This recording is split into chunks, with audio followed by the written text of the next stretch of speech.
Fala aí, pessoal! Na nossa aula de hoje nós estudaremos mais um método iterativo para a resolução de sistemas lineares.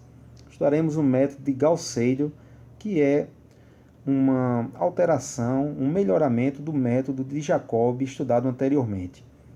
Para quem ainda não assinou o nosso canal, vocês podem entrar no endereço youtube.com/c/rexmedeirosufrn e fazer a assinatura do nosso canal. Assim você será notificado a cada vez que um novo vídeo for inserido no canal. Bem, nesta aula nós mostraremos o método de Gauss-Seidel em si. Nós não mostraremos os critérios de convergência para esse método. Faremos um novo vídeo mostrando os critérios de convergência tanto do método de Jacobi quanto do método de Gauss-Seidel.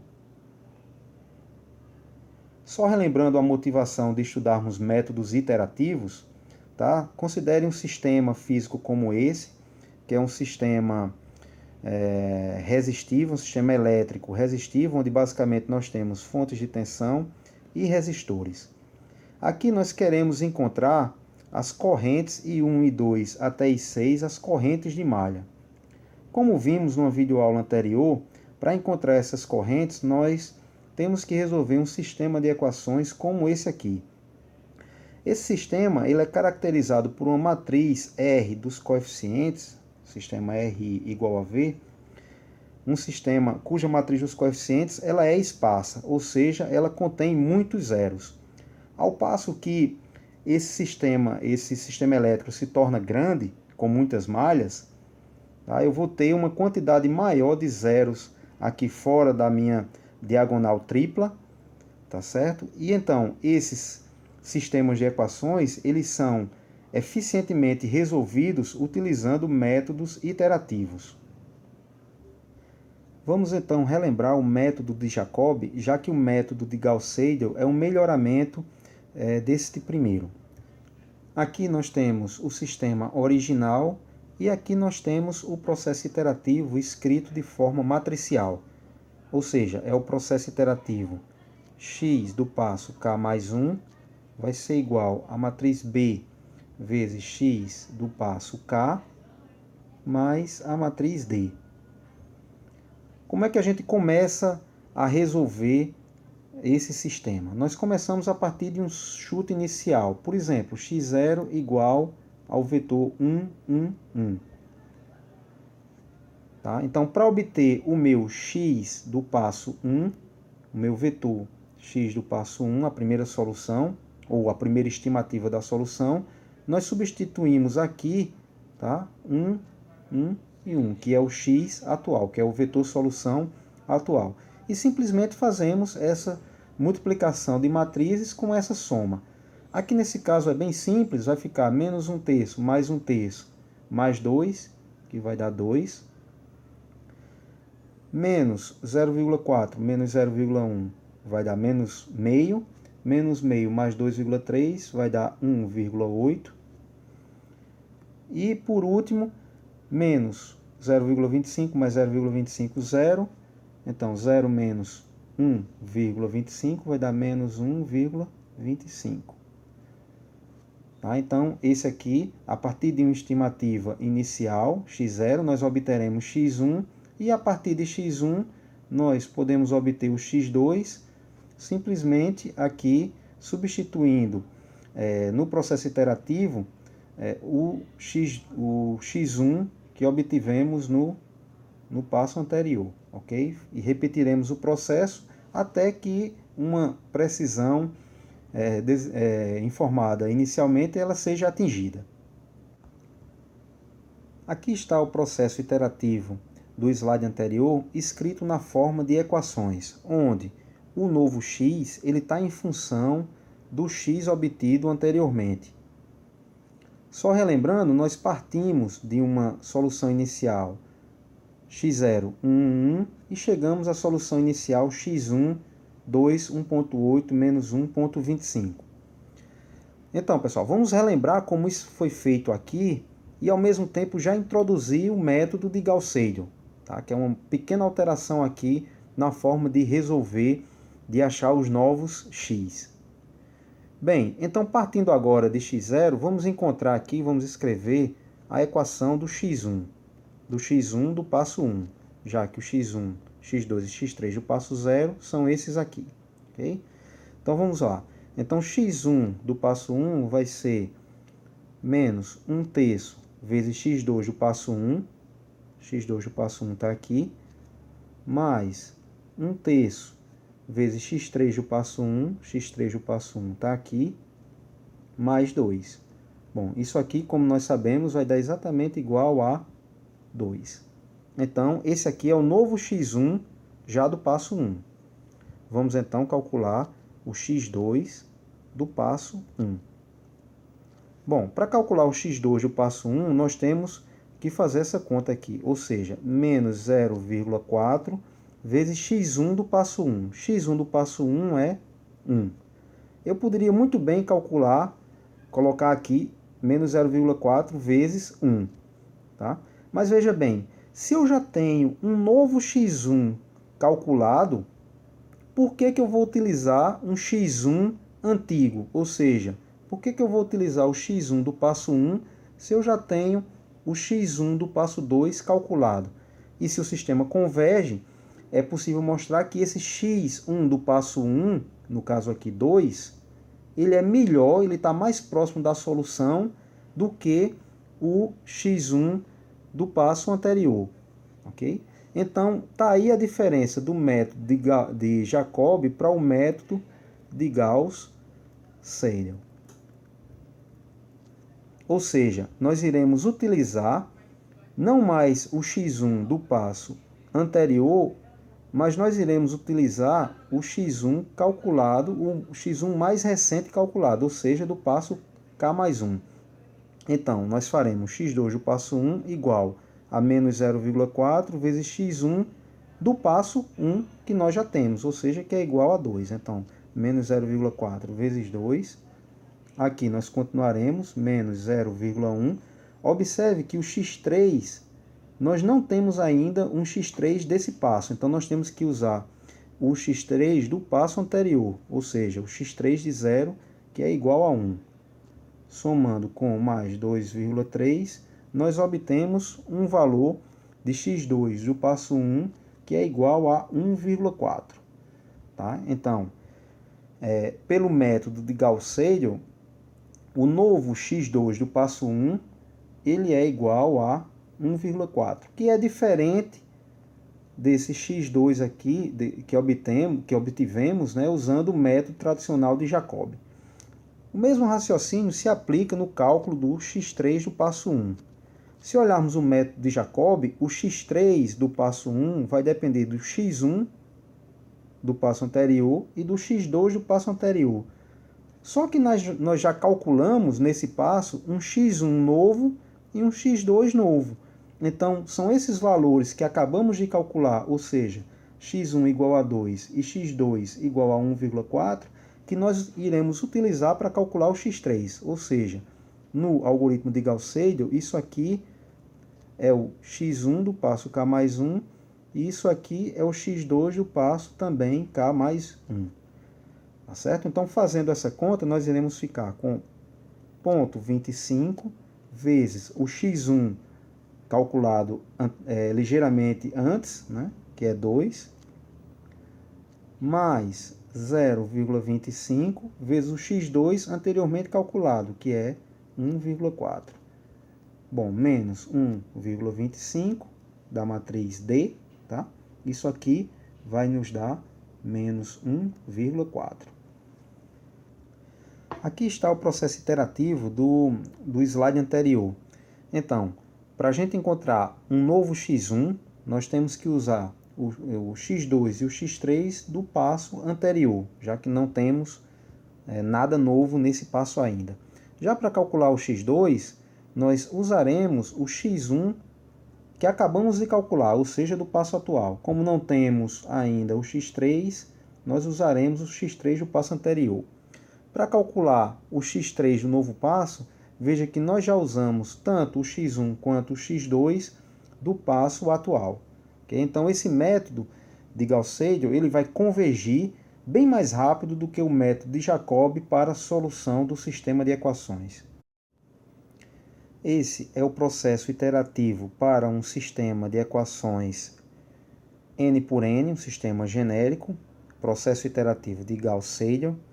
E aqui nós podemos observar que para calcular o x1 do novo passo, nós utilizaremos o x2, x3, xn do passo anterior. Já para calcularmos o x2 do novo passo, nós utilizaremos o x1 calculado anteriormente. Como não temos o x3 até xn, utilizaremos o passo anterior e fazemos isso assim por diante, né? De forma que quando formos calcular o xn, tá, do passo k mais 1, nós utilizaremos todos os valores de x calculados no passo atual. Vamos agora partir para o Silab.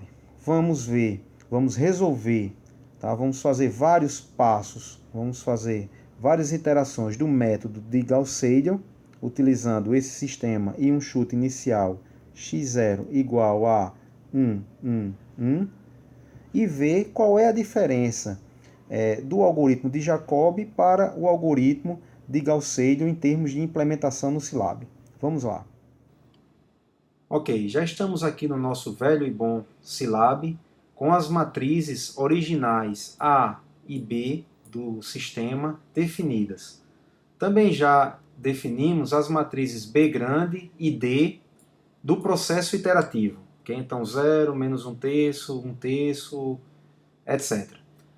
Okay? Então, para iniciar o algoritmo, vamos ao nosso chute inicial. Já defini também aqui nosso chute inicial como sendo 1, 1 e 1. E para que a gente possa calcular ao final do passo, ao final da iteração, para que a gente possa calcular o erro relativo, nós temos que definir uma variável xold e guardar esse valor de x. Okay? Então, xold vai ficar com o valor atual do x guardado. Okay?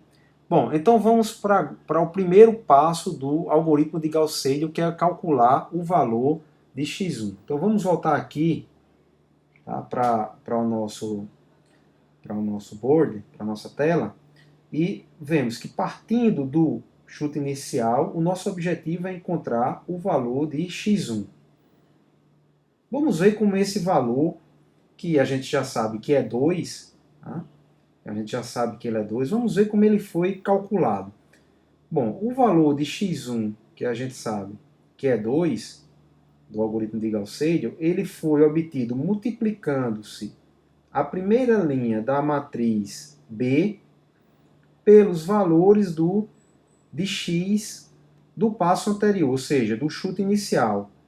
Lembra que eu tinha 1, 1 e 1, tá? E a partir disso eu fiz essa primeira linha de B vezes o vetor x e somei com o D1, que é igual a 2. Então eu fiquei com menos 1/3 mais 1/3 dá 0, mais 2, que deu igual ao x1 do passo 1.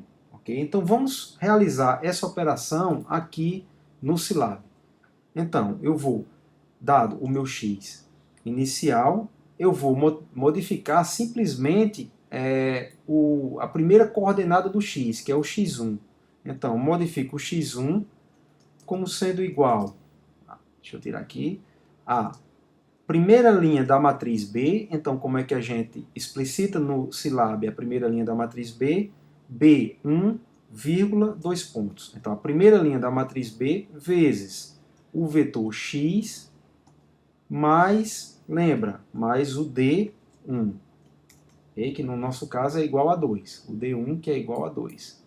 Bom, fazendo isso, vamos ver como é que fica o nosso vetor x. O nosso vetor x, ele ficou sendo, né, igual ao 2, a x1 igual a 2, que é o x1 do passo 1. Tá? E ele tem agora, também podemos ver aqui no Silab, atualmente, ele contempla os valores de x2 e x3 do passo anterior. Okay? Então, ele tem o x1 atual do novo passo, e ele tem o x2 e o x3 do passo anterior.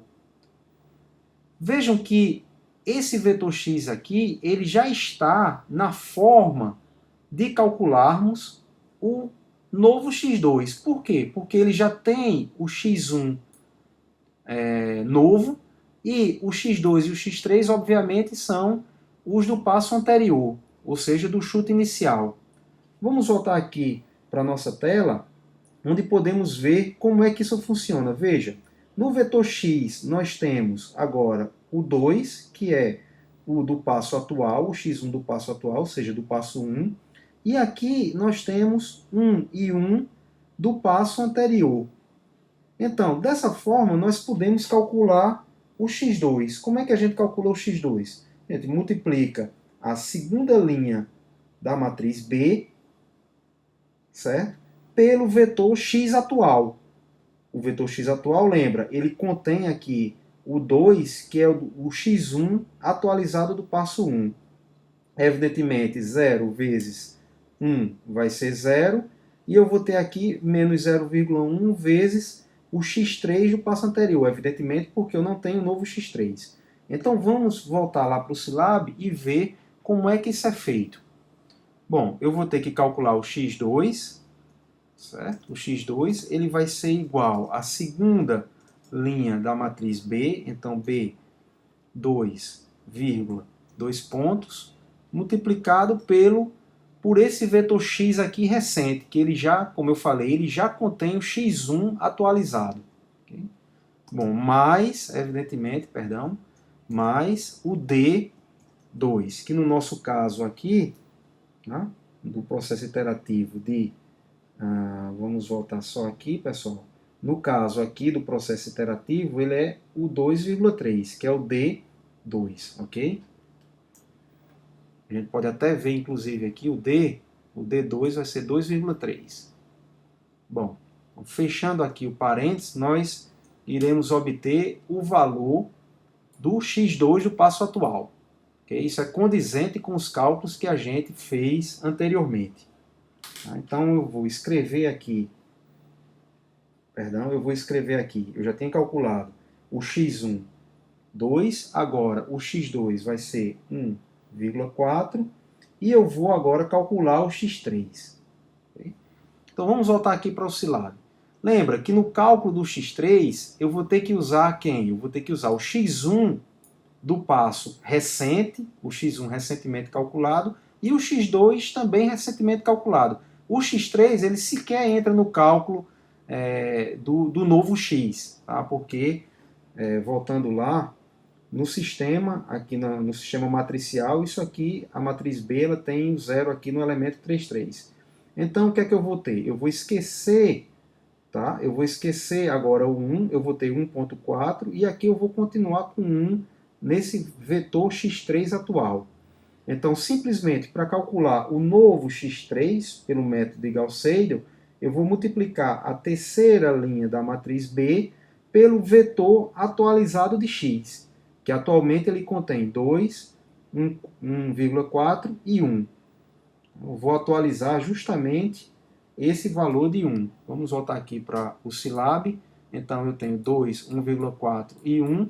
E eu vou atualizar agora o valor de x3. Não sou bobo, vou aqui repetir o comando e modificar simplesmente o índice. Então x3 vai ser igual à terceira linha da matriz B, multiplicado por esse vetor x atual, que já contempla o x1 e o x2 calculado anteriormente, mais o D3, que no nosso caso o D3 é menos 1,25. Pronto, Enter.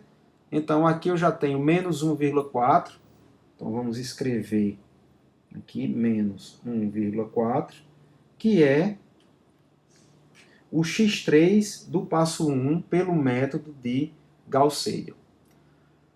Bom, uma vez que nós temos agora um novo x, que nós já acabamos o passo 1, nós temos que calcular o erro relativo.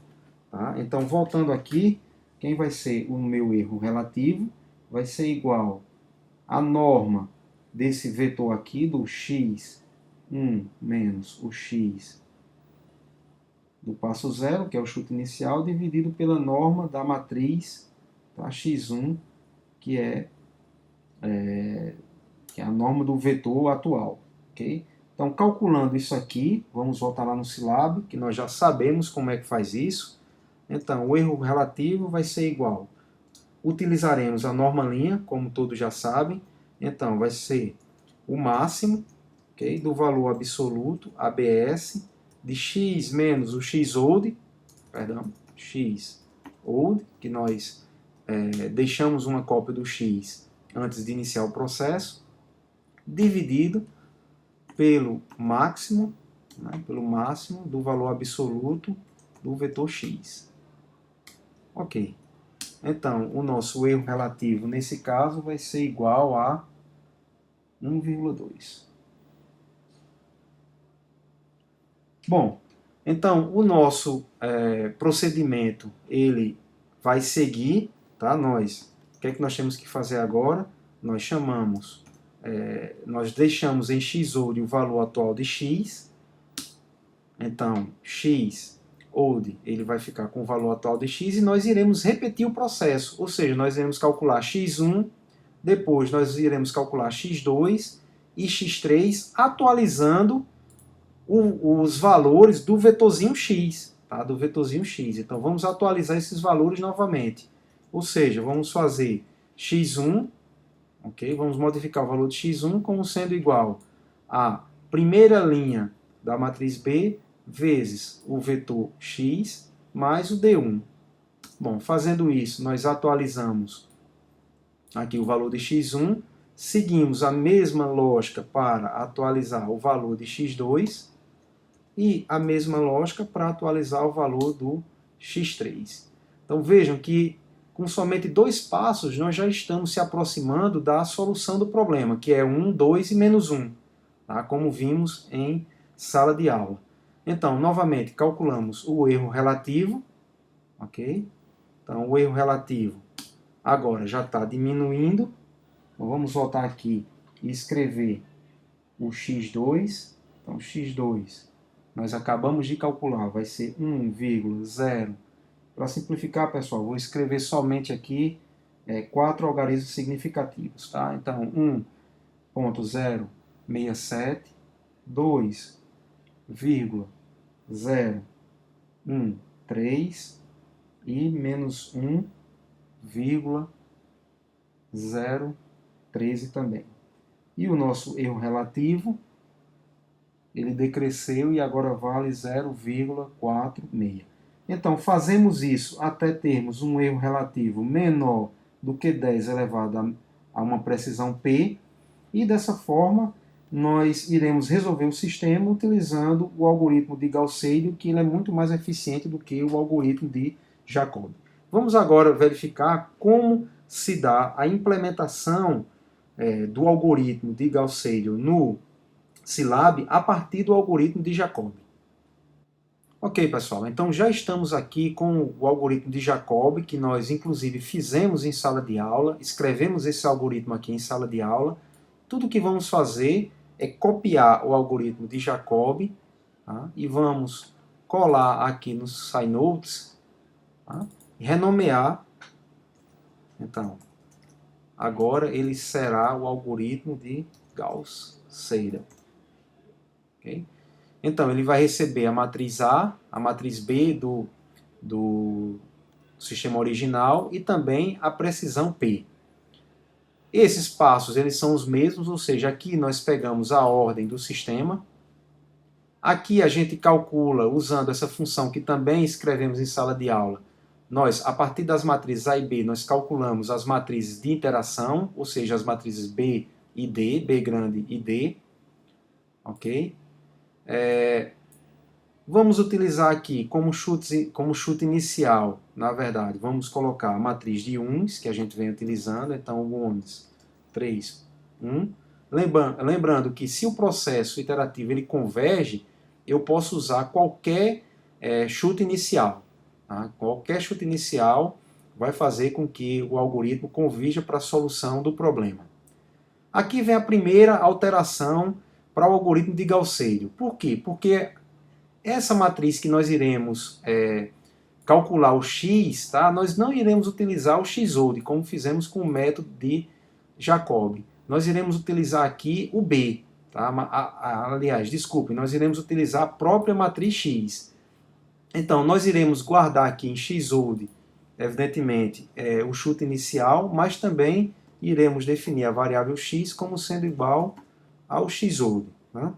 Então, dentro do nosso while, nós teremos que começar o while com um valor de x. Bom, aqui nós temos o número de interações máximo, tá? Não vou mexer nisso por enquanto. Vai ficar como estava em sala de aula, ok? E a única modificação que nós temos que fazer, então nós vamos retirar essa linha aqui, que era a linha que implementa o processo iterativo de Jacobi. Então, não vamos retirar, vamos comentar, tá? Por enquanto.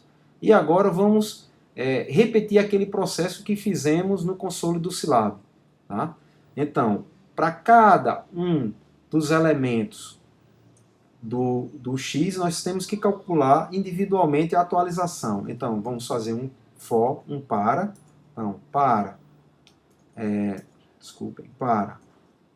i igual a 1 até n, que é a quantidade de equações ou de soluções do nosso sistema, ok? Na verdade, soluções de incógnitas, tá? O que é que nós iremos fazer aqui em cada iteração? Então, em cada passagem aqui do laço, nós iremos calcular um novo valor para o x. Começando com i igual a 1, nós iremos calcular o x1. Como é que é calculado o x1? Lembra aí, vai ser o b, que é a matriz do processo iterativo. O b, não, pessoal. A primeira linha de b, ou seja, bi, quando i for igual a 1. Então, isso aqui vai ser a primeira linha de b. Quando i for igual a 2, eu vou calcular o x2 como sendo a segunda linha de b vezes o valor atual de x, mais o valor da matriz de interação d, di. Ok, então isso é tudo que devemos modificar no algoritmo de Jacobi para implementar o algoritmo de Gauss-Seidel. Ou seja, nós temos que ficar atualizando o valor do x, do vetor solução. Tá? Então, iniciando em x1, x1 vai ser a primeira linha da matriz B vezes o valor atualizado do vetor x mais d1. O valor de x2, uma vez que a gente já tem o x atualizado, o valor de x2 vai ser a segunda linha de B multiplicado pelo valor atualizado de x mais d2. E assim por diante. Okay? Então vamos, Ctrl S, vamos salvar. Ok? Então eu vou aqui, já escrevi aqui embaixo do meu arquivo, eu já escrevi duas chamadas. Okay? Duas chamadas para o método. Inicialmente vamos colocar primeiro o método de Jacobi. Então, primeiro vamos chamar o método de Jacobi com as matrizes A e B, originais do meu sistema, e vamos colocar uma precisão de 6 algarismos significativos na resposta, tanto para o algoritmo de Jacobi quanto para o algoritmo de Gauss-Seidel que acabamos de implementar. Ok, vamos dar Ctrl S e vamos executar isso no console do Scilab. Ctrl S. Então, já executamos. E vejam, no algoritmo de Jacobi, com 6 algarismos significativos, nós tivemos que usar 15 iterações para chegarmos à solução do problema, ou seja, a solução com 6 algarismos significativos, evidentemente que vai ser 1,00000, né? Vai ser 2.0000 e menos 1,00000. Vai ser a nossa solução com 6 algarismos significativos. Agora veja, quando chamamos o algoritmo de Gauss-Seidel, nós precisamos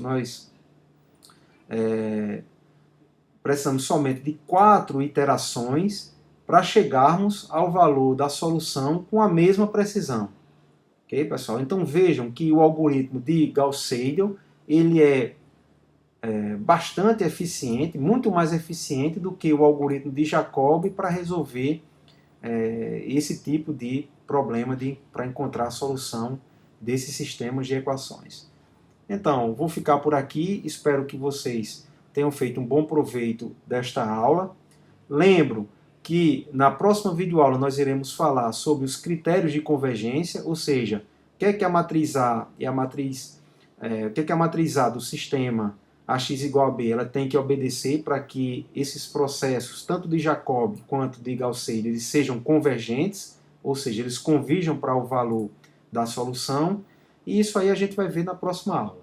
Então, um abraço e até lá.